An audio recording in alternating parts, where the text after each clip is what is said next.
feels so nice to be back at work after like 4 to 5 weeks of doing whatever I wanted to do, whenever I wanted to do it. I was a little worried.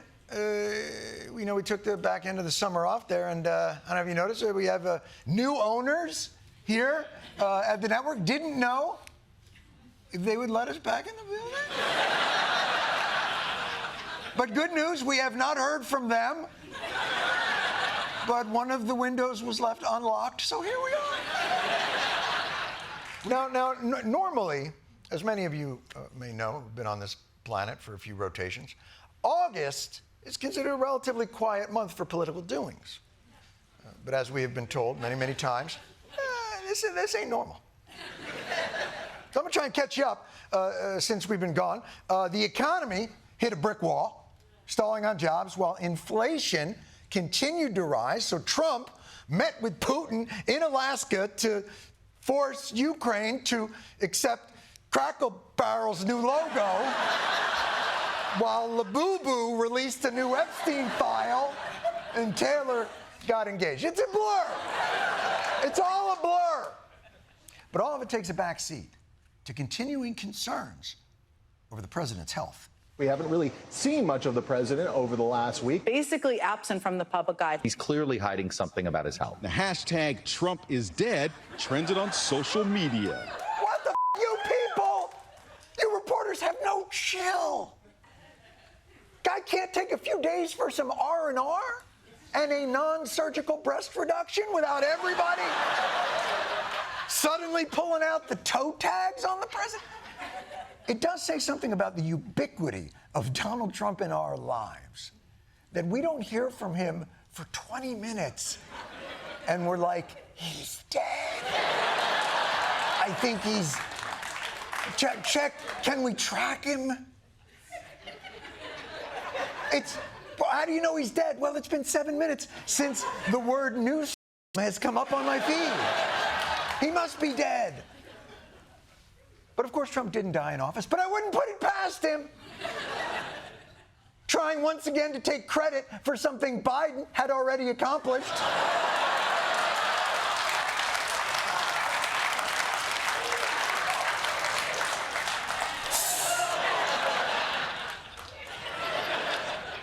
But that being said, Trump is alive, although I definitively would not go so far as to say alive and kicking. Something is up with his health. New today, the White House revealing President Trump has been diagnosed with a condition called chronic venous insufficiency. Chronic venous insufficiency, a relatively common condition, something that gets more common as you get older. Oh, I'm sorry. Did I wander into the wrong classroom at Boring University?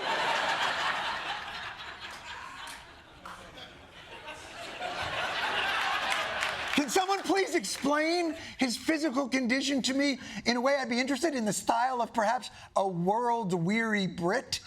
His ankles, swollen and straining over his Oxfords, aren't just unsightly cankles. They're flashing neon signs of a body under pressure.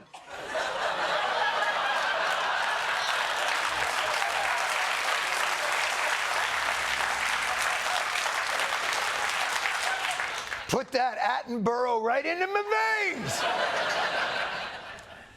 The aging president struggles to keep up with the herd. And as night falls, it's clear the lions will eat well tonight. On a menu. On a menu. Wait, I want to tell you the menu. On a menu of cankles au poivre. It might not have been worth the walk, but I felt I owed it to you. Breaking news. For the first time, we are seeing an image of the letter signed by Donald Trump for Jeffrey Epstein's 50th birthday. Okay, so we know who's telling the truth. But this is huge. Epstein's estate finally released the actual birthday card, and it's as creepy as you'd expect. The drawing shows the outline of a woman's torso, breasts and hips, with a message that reads, in part, "We have certain things in common, Jeffrey," and later, "Enigmas never age," before the closing words, "Happy birthday, and may every day be another wonderful secret." The future president's signature is a squiggly Donald below her waist, mimicking pubic hair. Okay. I know what we're all thinking. That's an excellent drawing. And I think Donald Trump might have a wonderful future as an artist. Look, now, obviously, that's a crappy drawing, but as a student of history, one thing I've learned is when a certain type of person dreams of being a great artist, we should encourage that instead. Now,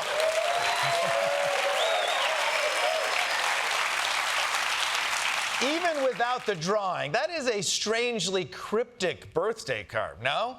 Enigmas never age. There's a wonderful secret.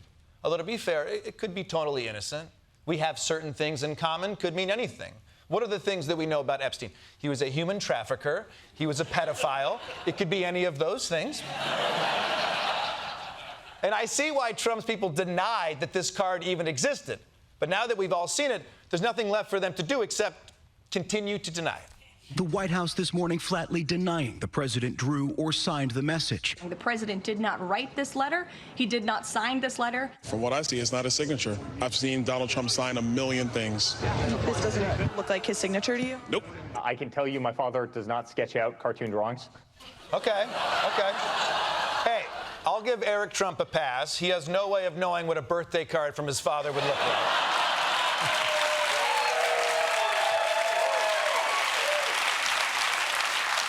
But they're saying it's not Trump's signature.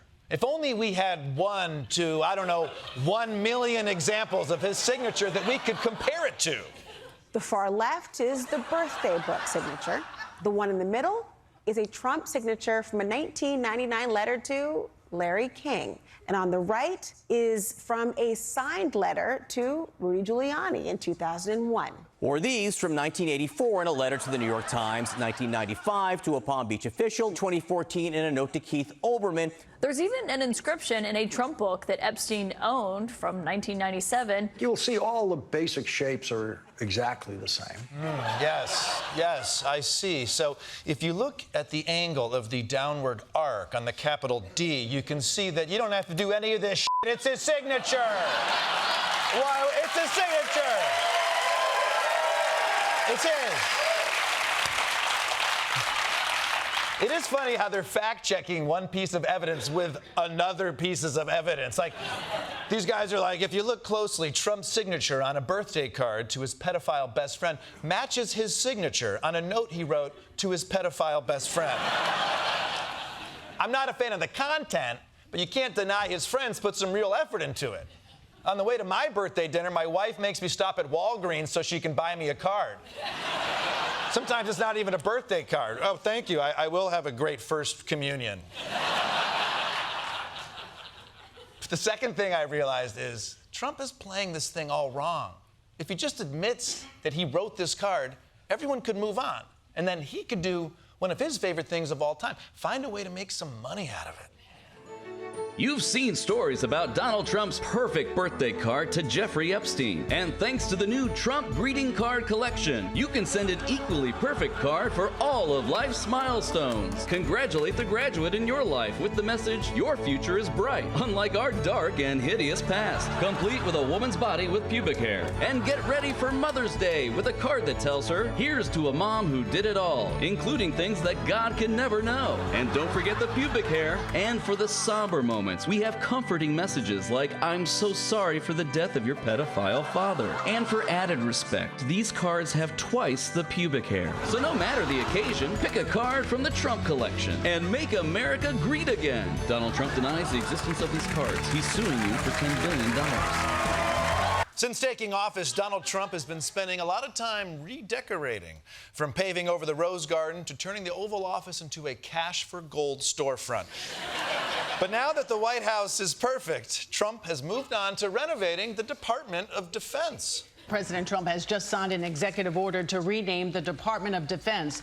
The president wants to change the name back to the Department of War. Not a good sign when a country that's not at war suddenly sets up a Department of War. What's the president trying to tell us about what's gonna happen? It's like when your doctor asks you to come in and discuss your test results in person. Why? So we can high-five over how few STDs I have? So why is Trump doing this? We won the First World War. We won the Second World War. We won everything before that and in between, and then we decided to go woke and we changed the name to Department of Defense. Oh, yeah. So the military went woke when they changed their name in 1947, that famously woke time period in American history. I guess wokeness is also why we lost in Vietnam, huh? Big mistake to carpet bomb that country with DVDs of The Black Little Mermaid. But okay, the new name is supposed to reflect that our military is no longer woke. What does that mean exactly? Pete Hegseth, could you tell us? Hey, but make it funky. We're going to go on offense, not just on defense. Maximum lethality, not tepid legality. Violent effect, not politically correct. Deadly force, not a gender studies course. It's World War III, not Adam and Steve. Agent Orange, not... I wrote myself into a corner. But yeah, slam poetry, great. In his sobriety, Edgar Allan Bro over here picked up the one hobby that's actually worse than drinking. By the way, if the vibe we're going for is maximum lethality, we should probably also think about changing the name of the Pentagon. That name's not scaring anyone. Pentagon? That's just a pretentious square. You want the world quivering in their boots? From now on, it should be the Polygon of Doom.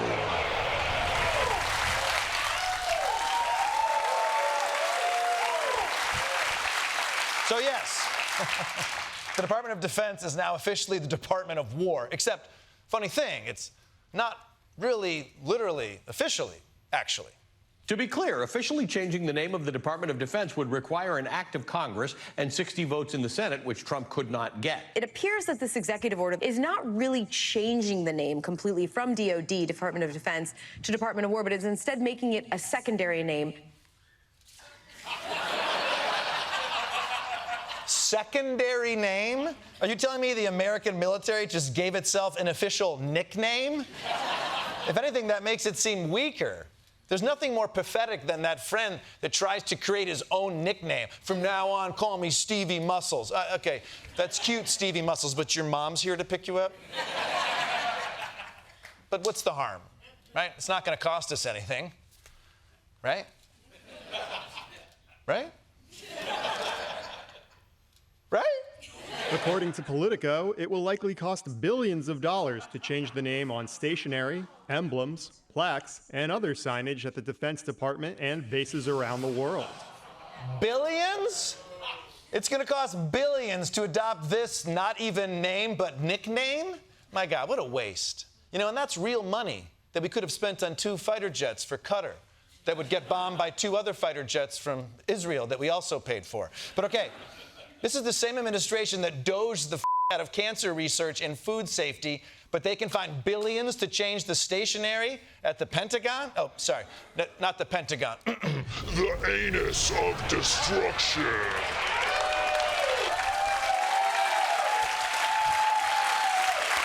But you know what?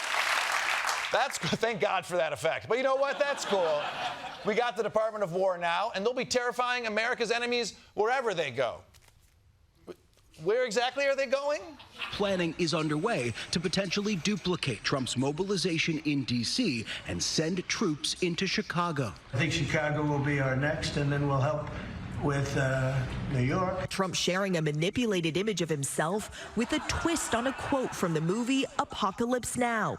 The caption says, "I love the smell of deportations in the morning," and the line, "Chicago about to find out why it's called the Department of War." So great. The first use of our new Department of War is invading American cities. And by the way, if Trump does send troops to New York, that means he's going to invade the very city he came out of. Freudian much? Just admit that you want to your mom, dude, all right? By now, you guys all know about yesterday's assassination of Charlie Kirk. And this probably goes without saying, but I feel like I have to say it. I believe killing people is wrong. And I know that's a hot take. But as of now, we don't know who did it. But Kash Patel's FBI is on the case, so we will never know who did it.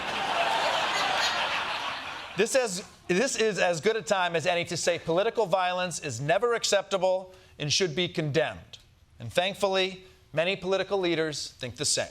All four former presidents are reacting to the death of Charlie Kirk. Joe Biden posting on X, quote, "There is no place in our country for this kind of violence." Barack Obama shared a similar sentiment, writing, "This kind of despicable violence has no place in our democracy."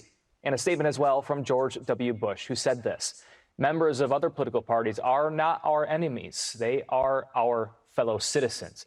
And a message from Bill Clinton, who says he hopes we all go through some serious introspection and redouble our efforts to engage in debate passionately yet peacefully. Yeah, and let's not get sidetracked by who may or may not have been friends with Jeffrey Epstein. Okay? Just focus on the introspection thing. But yes, it was comforting to see our living past presidents and Joe Biden attempting to lower the country's temperature yesterday. But none of those guys are running this place right now. So I want to hear from the current big guy. For years, those on the radical left have compared wonderful Americans like Charlie to Nazis and the world's worst mass murderers and criminals. This kind of rhetoric is directly responsible for the terrorism that we're seeing in our country today. My fellow Americans, we must come together to destroy each other. So yeah, Donald Trump came out with a partisan message blaming the left. And let's be real, did we expect anything different? This is what this guy does. The last time Trump delivered a thoughtful message was apparently when he sent a birthday card to Jeffrey Epstein. Yeah, that's...